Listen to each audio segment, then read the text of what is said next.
wabarakatuh. Yang jawab salam dan kompak dan semangat saya doakan hutangnya lunas. Amin. Supaya lagi dari tukang kompak yang afdol. Assalamualaikum warahmatullahi wabarakatuh. Yang paling kencang atau paling banyak hutangnya? Innal hamdalillah nahmaduhu wa nasta'inuhu wa nastahdihi wa nastaghfiruh wa na'udzu billahi min shururi anfusina wa sayyiati a'malina man yahdihillahu fala mudilla lahu wa man yudlil fala hadiya lahu asyhadu an la ilaha illallah wahdahu la syarika lahu wa asyhadu anna muhammadan 'abduhu wa rasuluhu la nabiyya wa la rasula ba'dahu. Qala Allah ta'ala fi kitabil karim ya ayyuhalladzina amanu taqullaha haqqa tuqatih wa la tamutunna illa wa antum muslimun. Wa qala ya ayyuhalladzina amanu kutiba 'alaikumus shiyam kama kutiba 'alal ladzina min qablikum la'allakum tattaqun. Wa qala nabiyyuna Muhammad sallallahu alaihi wasallam fi hadits iqra'ul Qur'an fa innahu ya'ti yaumal qiyamati syafi'an li ashabi. Alhamdulillah, bersyukur kita kepada Allah Subhanahu wa taala atas segala nikmat yang Allah berikan kepada kita. Nikmat siam di bulan Ramadan ini merupakan salah satu nikmat yang sangat agung yang diberikan kepada kita. Banyak orang yang mendambakan ingin bertemu dengan bulan Ramadan, akan tetapi Allah Subhanahu wa taala mentakdirkan lain. Allah Subhanahu wa taala memanggilnya terlebih dahulu. Dan ada juga yang mendambakan ingin bersiap atau ingin berpuasa di bulan Ramadan, melakukan banyak aktivitas ibadah di bulan Ramadan, akan tetapi terhalang oleh sesuatu hal seperti diantaranya sakit dan segala sesuatu yang tidak kemampuan untuk melaksanakan ibadah di bulan ini. Maka ini kita bersyukur kepada Allah Subhanahu wa taala atas nikmat Ramadan yang telah Allah Subhanahu wa taala datangkan kepada kita. Salawat dan salam tercurahkan kepada Nabi kita, panutan kita sepanjang zaman, Nabi Muhammad sallallahu alaihi wasallam beserta keluarganya, sahabatnya dan orang-orang yang istiqamah mengikuti risalah dakwah hingga yaumul qiyamah, dan semoga kita selalu istiqamah menjadi pengikut Nabi sallallahu alaihi wasallam hingga ajal datang menjemput kita. Amin ya rabbal alamin. Saudara yang dirahmati Allah Subhanahu wa taala, di dalam Al-Quran sebagaimana kita fahami dan mungkin kita hafal dalam surat Al-Baqarah ayat 183, Allah Subhanahu wa taala merekomendasikan siam di bulan Ramadan untuk meraih gelar takwa. Sebagaimana firman-Nya, ya ayyuhalladzina amanu kutiba 'alaikumus shiyam kama kutiba 'alal ladzina min qablikum la'allakum tattaqun. Wahai orang beriman, diwajibkan atas kamu berpuasa sebagaimana yang telah diwajibkan atas orang-orang sebelum kamu, supaya apa? Supaya kamu meraih gelar takwa. Allah Subhanahu wa taala merekomendasikan puasa di bulan Ramadan ini untuk meraih gelar yang disebut dengan at-taqwa. Takwa itu sebagaimana yang dikatakan oleh seorang tabi'in, yaitu Talq bin Habib rahimahullah, yang mengatakan takwa adalah an ta'mala bi ta'atillahi 'ala nuri minallahi tarju rahmatallah. Yang dimaksud dengan takwa adalah engkau melakukan ketaatan kepada Allah atas petunjuk dari Allah dan mengharap rahmat dari Allah Subhanahu wa taala. Takwa juga adalah engkau meninggalkan maksiat atau menjauhi setiap larangan-larangan yang telah dilarang oleh Allah Subhanahu wa taala. Maka oleh sebab itu saudara umat Allah Subhanahu wa taala, kalimat takwa itu Allah sebutkan di dalam Al-Qur'an kurang lebih 245 kali Allah Subhanahu wa taala sebutkan kalimat takwa di dalam Al-Qur'an. Dan bagaimana sih orang yang bertakwa itu? Katanya bertakwa itu apa sih? Bagaimana sih karakteristik orang yang bertakwa itu? Banyak sekali Allah sebutkan di dalam Al-Qur'an tentang karakteristik atau ciri-ciri orang yang bertakwa itu. Di awal-awal surat Al-Baqarah Allah sebutkan alif lam mim dzalika kitabun la raiba fihi hudan lil muttaqin alladzina yu'minuna bil ghaib. Yang pertama Allah sebutkan di dalam Al-Qur'an, Allah sematkan orang yang bertakwa itu ialah yaitu yang beriman kepada yang gaib. Apa itu gaib? Kalau Ibnu Abbas mengatakan menafsirkan ayat ini, yang dimaksud dengan al-ghaib itu ialah segala sesuatu yang tidak bisa kita panca dengan indera. Ya. Segala sesuatu yang tidak bisa kita panca dengan indera. Allah itu ghaib, malaikat itu ghaib, jin itu ghaib, surga neraka itu ghaib, azab kubur itu ghaib, kemudian pahala dan dosa itu ghaib, semuanya ghaib. Gak nampak, gak bisa kita lihat, gak bisa kita rasakan, gak bisa kita sentuh, itu ghaib. Sebagaimana penafsiran Ibnu Abbas radhiyallahu anhu. Nah, di dalam surat Al-Imran ayat 134, Allah Subhanahu wa taala berfirman, "Wasari'u ila maghfiratin min rabbikum wa jannatin 'arduha as-samawati wal ardu 'iddat lil muttaqin."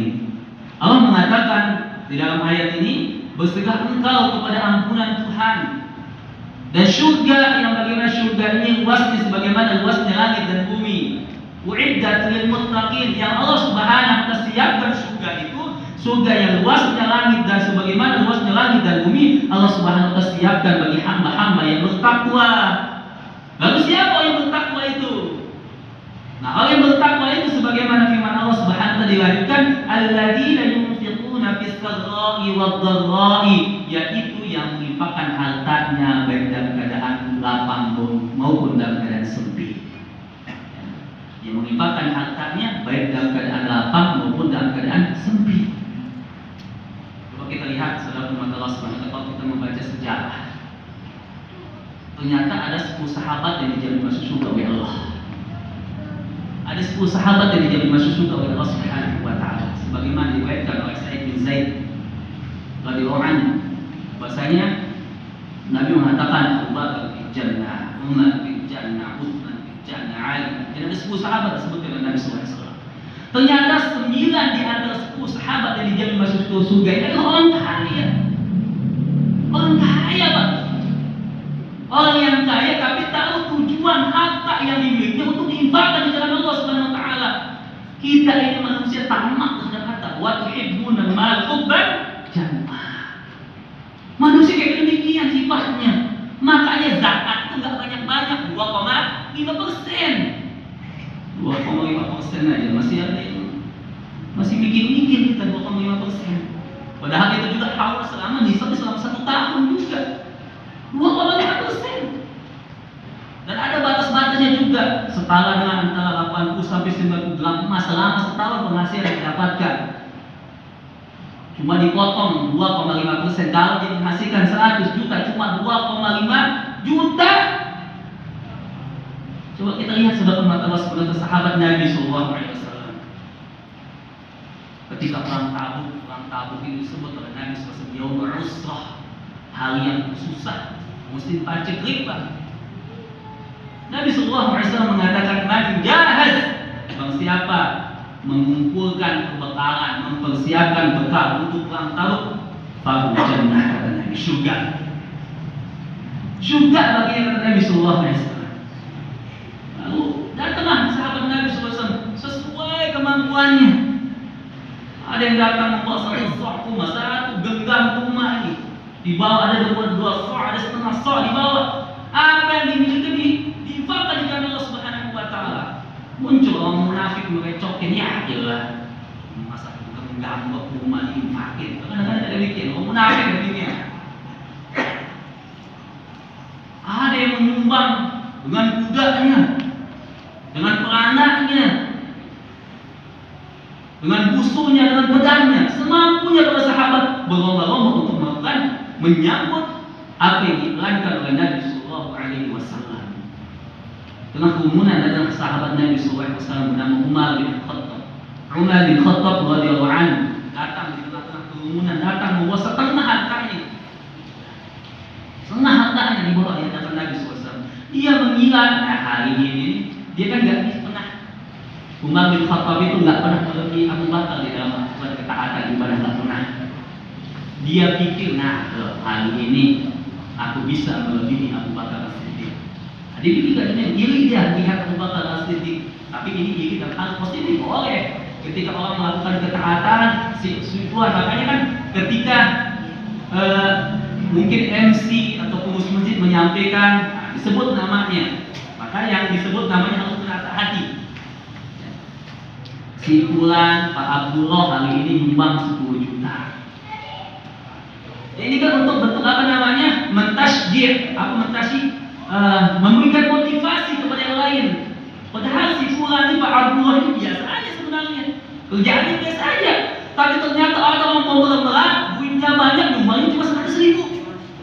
Ya kan? Nah itu memotivasi, disebutkan oleh MC, nggak apa-apa disebutkan. Pak Abdullah nyumbang untuk takjil buka bersama 10 juta.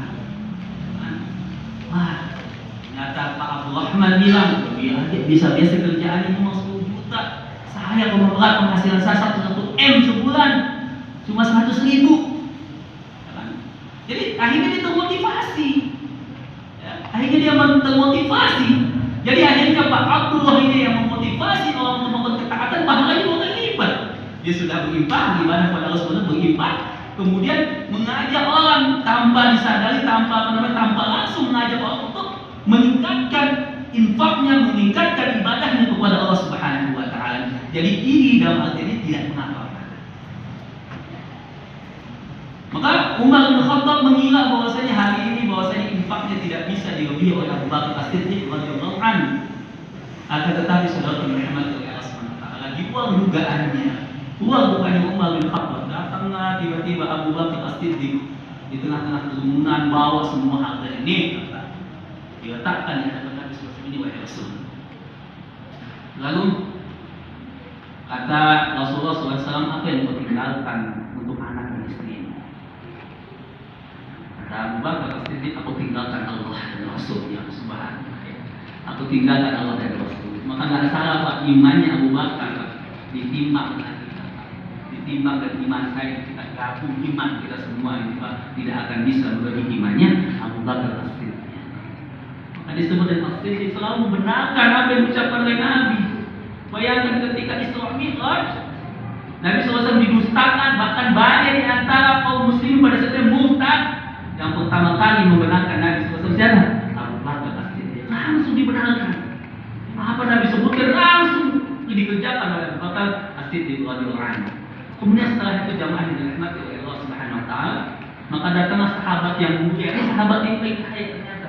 Kalau kita membaca sirah ternyata ini sahabat yang baik kaya, yaitu Utsman bin Affan radhiyallahu anhu. Dia membawa 1.000 dinar emas di hadapan Rasulullah sallallahu alaihi wasallam. Dia membawa 1.000 dinar emas. Kalau 1.000 dinar, 1 dinar emas setara dengan 4,25 gram emas.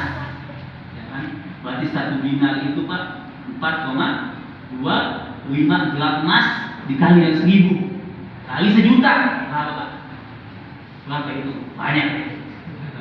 Kalau nggak salah saya hitung 4 miliar 250 juta.